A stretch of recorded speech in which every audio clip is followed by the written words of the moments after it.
जयप्रकाश जी ने मुझे फोन किया कि आना है, मैंने कहा पक्का। क्योंकि मेरे से आजकल जो मैं बोलता हूं तो बहुत लोगों की भावना आहत हो जाती है, बहुत लोगों को कष्ट होता है, और मैं इसी के लिए बोलता हूं। और सीधा सीधा जो बात हुई है उसको मैं एकदम पंच लाइन में कह देता हूं कि भारतीय संविधान को किससे खतरा है? पाकिस्तान से खतरा है? बांग्लादेश से खतरा है? नहीं। इंडियन कॉन्स्टिट्यूशन से निकला इंडियन रिपब्लिक, और इंडियन रिपब्लिक की वजह से दलितों का एक मिडिल क्लास तैयार हुआ। मैं दलित शब्द से मुझे बहुत मोहब्बत है, और इसलिए मोहब्बत है कि मैं जानता हूं ये बोलने से किसको कष्ट हो रहा है, किसको कष्ट हो रहा है। जैसे ब्लैक इज ब्यूटीफुल, तो दलित एक पॉलिटिकल पंच है, इसमें बहुत लोगों को खराब लगता है, क्योंकि आजकल फिक्टिशियस हिंदुआइजेशन चल रहा है, सब हिंदू हो, बटोगे तो कटोगे। हमको बांटा कौन?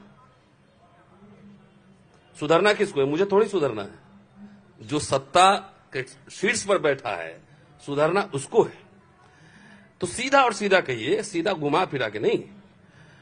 इंडियन रिपब्लिक पे और कॉन्स्टिट्यूशन पर हिंदू राष्ट्रवादियों ने हमला बोला है, और वो कौन है? वो आरएसएस है।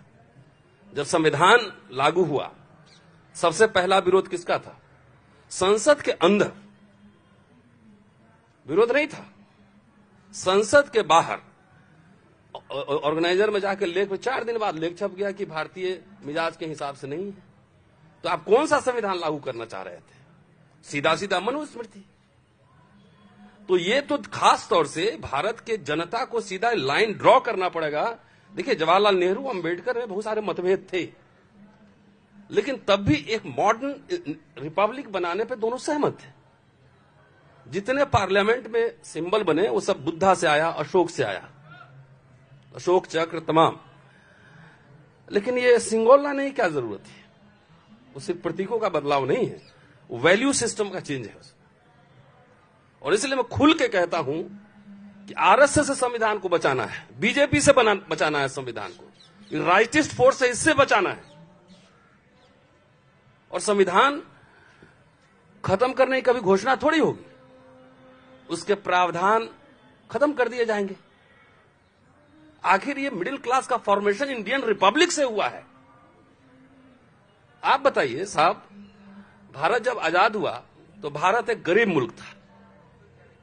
आप भी गांव में पढ़े होंगे, सरकारी स्कूल में, हम भी पढ़े सरकारी स्कूल में। बिना पैसा गरीब मुल्क ने मुफ्त में शिक्षा दी, मुफ्त में यूनिवर्सिटी खुले, आईआईटी खुले, मेडिकल कॉलेज खुले। और आज तक मोदी साहब कह रहे हैं कि 5 ट्रिलियन इकोनॉमी हमारा है। तो इतना अमीर हो गए तो शिक्षा महंगी क्यों हो गई? सरकारी स्कूल बर्बाद क्यों हो गया?